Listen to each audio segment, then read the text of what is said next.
안녕하세요. 22년 4월 15일 금요일 정심입니다. 남창규 박사가 쓴 인체파동 원리 책 원리편 152쪽입니다. 무좀이에요. 무좀도 아무데나 생기는 게 아니다. 특정 손이나 발가락에만 유독 심하다. 그 양방적인 전염의 관점에서 봤을 때는 어떻게 돼요? 목욕탕에서 대중 목욕탕에서 다른 사람들이 뭐 했던 뭐 물건이라든지 수건, 때밀이 또는 그런 발을 같이 공유함으로써 양말을 신음으로써 무좀이 생긴다라고 얘기해요. 저도 그렇게 생각했어요. 저도 대학병원에서 인턴으로 있으면서 당직실을 같은 동기들끼리 쓰다 보니까 내 양말을 내가 빨아서 따로 챙기기 어렵다. 그냥 보이는 대로 신다 보니까 내 양말인 줄 알았는데 뭐 동기 양말이고 뭐 이런 부분들이 돼요. 그 당시에는 유독 무좀이 심한 동기가 생겨서 그 친구 때문에 내가 무좀이 생겼다라고 오해하기도 했지만은 저 같은 경우에 보면은 오른쪽 발가락은 무좀이 없어요.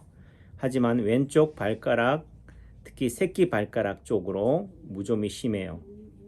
그때 생긴 무좀이 예를 들면 또 발바닥도 심해서 우연찮게 뭐가 좋다더라 해서 민간요법으로도 했다가 예를 들면 소주 넣고 빙초산인가 그렇게 했는데 물을 좀 같이 희석을 해야 되는데 물을 넣으라는 말은 당연한 건데도 저는 당연하게 생각하지 않고 빙초산에다가 소주를 타서 그냥 그 물에 그냥 찢은 거죠. 덕분에 뭐 발바닥은 뭐 무좀은 좋아졌지만은 그 당시에 거의 발바닥 허물은 다 벗겨지고 돼버려서 피부는 다 손상이 되고 했는데 어떻든 그 발가락의 무좀을 치료하기 위해서 빙초산에 소주에 당연히 물은 희석해서 해야 되는데 희석하지 않은 상태에서 그렇게 하는 바람에 제 발바닥은 거의 아주 곰발바닥이 돼버렸습니다. 자, 그러면은 그 당시에는 그런 부주의로 인해서 무좀이 생겼다 또 내지는 그렇게 했다라고 생각하지만은 인체 파동 원리를 공부한 입장에서는 제가 중학교 1학년 때 농활인가 그 제가 다녔던 울진에서 그 종합 농고 뭐 축산과 같이 있다 보니까 봄 가을로 또는 뭐 방학 때 퇴비를 숙제로 가져가야 되기도 하고 제가 뭐 전혀 그런 거에 대해서 할 줄 모르니까 친구의 도움을 받거나 또는 추수할 때 이렇게 논 추수하러 갔다가 낫지를 하다가 하기 싫은 걸 억지로 하니까 또 그런 거죠. 또 못한다 하지만은 어떻든 그 왼쪽 새끼손가락 여기를 손톱이 나오는 부위를 낫으로 베었어요. 우리가 어릴 때의 사건이나 상처를 기억을 못하는 경우도 많죠. 하지만은 유독 그 사건이 트라우마로 기억되는 경우도 있다. 제 같은 경우는 요 새끼손가락에 낫에 베인 상처가 잊혀지지 않아요.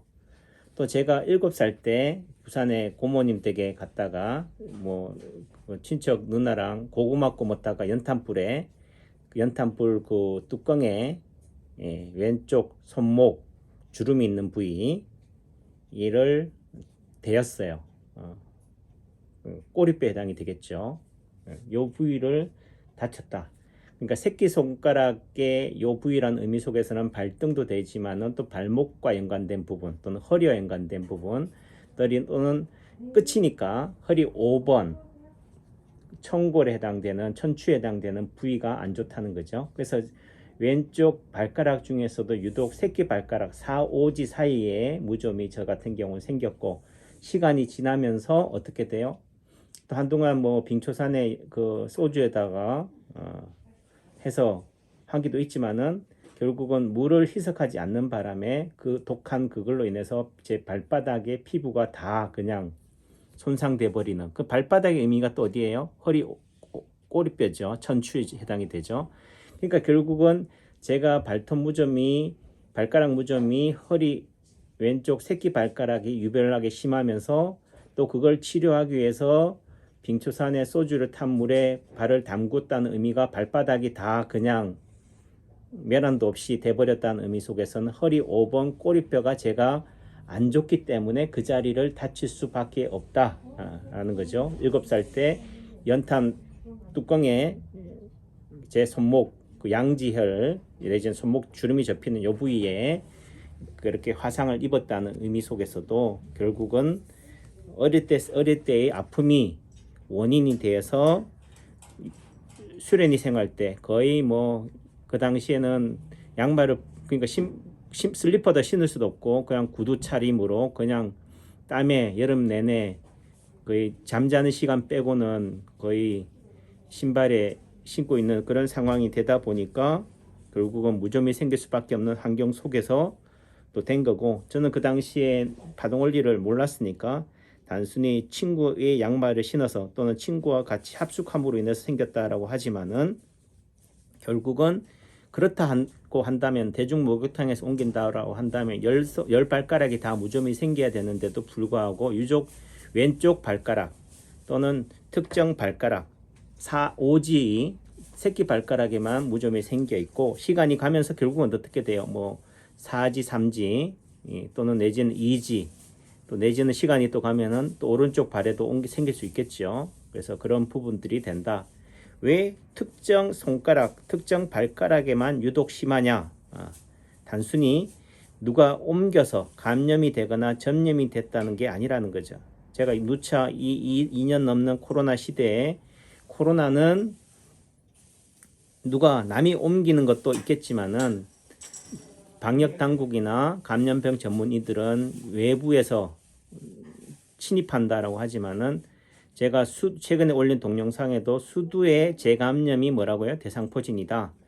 대상포진이 수두의 잠복 감염이다. 잠복 감염이라는 의미 속에서는 결국은 뭐예요? 이 수두 바이러스가 완치되고 나서 내 몸에서 사라지고 어디 딴 데 갔다가 다시 몸 밖에서 다시 들어오는 것이 아니라 내 몸에서 어떻게 돼요? 기생하거나 잠복해 있다가 성인이 되면서 또는 과로나 스트레스나 내 몸이 면역력이 떨어져 있는 상태에서 다시 활성화된다라는 거죠. 그러니까 암세포도 뭐 예전에는 그것이 암이 없다가 암세포가 생겼다라고 했지만 지금은 뭐라고 그래요? 정상세포와 똑같이 암세포도 우리 몸에 있다. 다만 그 암세포가 활성화되느냐 안 되느냐에 따라서 암으로 진단이 되느냐 암 환자가 되느냐라는 거죠.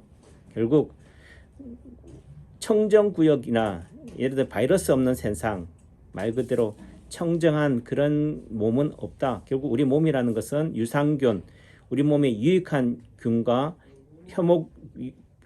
유익하지 않은 균이 같이 공존한다는 거죠. 이 지구라는 것도 결국 선한 사람만 살아가는 게 아니고 악인과 선인이 같이 살아간다. 지구의 환경이 터전이 그렇다면 우리 몸에도 어떻게 돼요?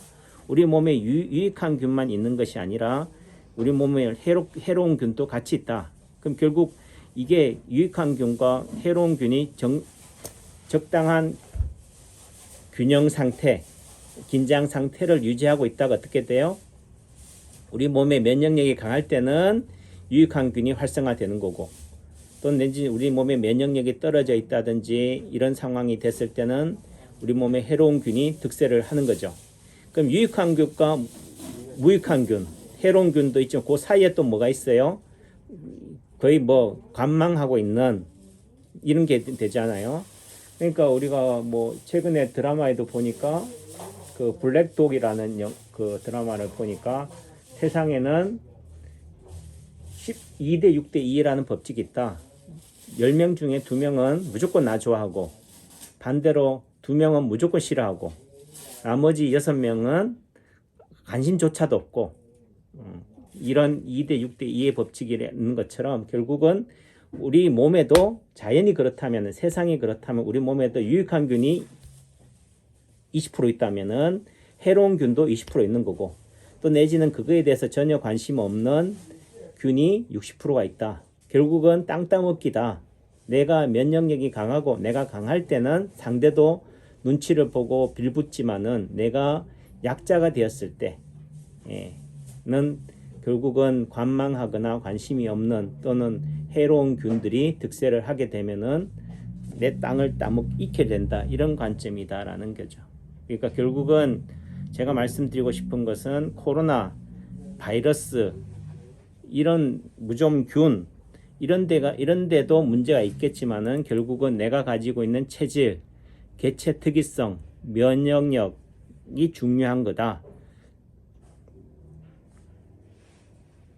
이런 관점으로 말씀을 드립니다. 153쪽. 그래서 사진 4-14, 요는 왼쪽 엄지 발가락의 발톱 무좀인 거죠. 그래서 가운데가, 예를 들어 왼쪽 발에서 본다면 가운데 발가락이 머리, 왼쪽 둘째 발가락이 오른팔, 왼쪽 엄지 발가락이 오른쪽 다리니까 발톱이라는 의미 속에서는 오른쪽 발목에서 내려오는 발가락에 해당이 되니까, 발등에 해당되니까 오른쪽 다리, 발의 제2동층 자리다. 그러니까 출발점이 어디라고요? 오른쪽 다리라는 거죠. 오른쪽 다리, 발이 왼쪽 발에 파동이 친 자리가 어디라고요? 왼쪽 엄지 발가락이다. 그럼 왼쪽 엄지 손가락은 어디겠어요? 오른쪽 다리, 발이 파동 친 나가는 제1, 그러니까 오른쪽 다리, 발을 제1통증이라고 한다면은, 출발점이라고 한다면은, 그것이 왼쪽 손에서 파동이 쳐 나가는 자리는 왼쪽 엄지 손가락에 해당이 되겠죠. 그 다음에 이제 발등의 개념은 끝마디가 되는 거니까, 그래서 왼쪽 엄지 발톱이나 왼쪽 엄지 손톱이나 똑같은 자리다. 또한 이곳은 장, 허리, 간의 파동 자리이기도 하다. 이게 무슨 말이냐면은, 그러니까 누가 뭐 종부 테라피인가 뭐 거기 유산 교육을 받으신 분이 하는 얘기가, 뭐 선생님이 뭐 원리편은 보고 치료편은 보지 마라. 그래서 본인이 딱 교육받기 전에 그럼 치료편부터 먼저 봐야겠다. 좀 뭔가 청개구리 논리죠.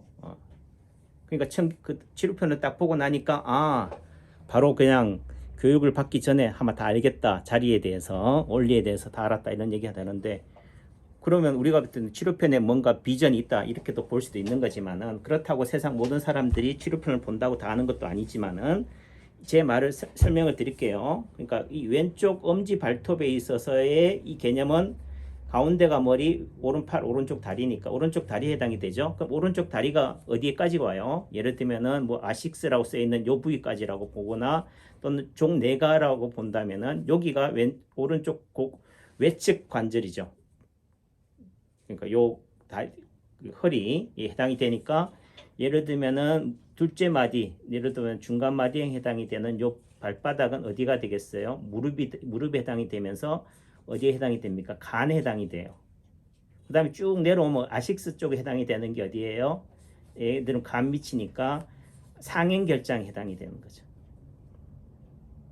그래서 치료편을 봐야 되는 이유가, 그 합곡에 대한 제가 자리를 다 설명을 했잖아요. 그 손이나 발을 잘 보면은, 손발가락만 잘 이해하면은 파동 자리는 다 아는 거죠.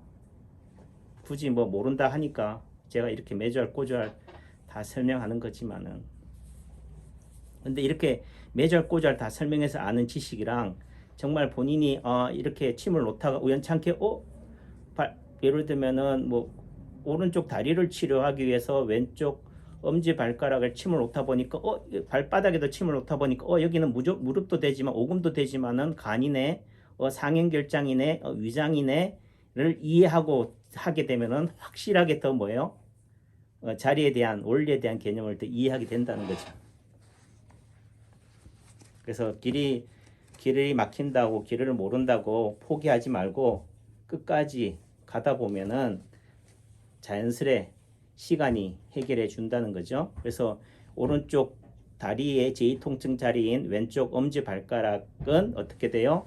장, 상행결장, 그 다음에 허리, 그 다음에 간의 파동 자리이기도 하다. 그래서 장과 오른쪽 다리, 허리, 간을 치료하면은 왼쪽 엄지 발톱의 무좀을 치료할 수 있다. 제가 오늘 또 동영상을 제가 또 올렸어요. 왼쪽 새끼손가락 통증, 왼쪽 다리 통증, 목이 아파서 오신 사모님을 가지고 그 상대로 침을 진단하고 침을 놓는 걸 올렸으니까 지금 최근에 올렸던 그 오른쪽 발바닥 습진, 왼쪽 새끼손가락 습진, 지금 이런 그 발톱 무좀에 대한 사례, 실제 케이스를 상대로 침을 놓고 진단하는 것들을 한 거니까 같이 참고해서 보시면은 제 말이 또는 이 책에 대한 내용들을 충분히 잘 이해하시리라 생각합니다. 매주알 꼬주알 알려드렸습니다. 경청해 주셔서 감사합니다.